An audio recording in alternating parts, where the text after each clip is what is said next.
nagmamahal sa'yo kundi silang dalawa? Sino ang nagmamalasakit? Ang iyong ama't ina. Sila ang naging daan, kaya ika'y nabubuhay sa mundo.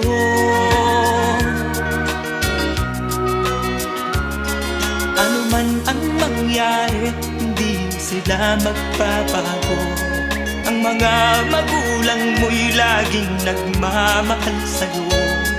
Kahit na nasasaktan, kahit na sila'y di mo pinapansin.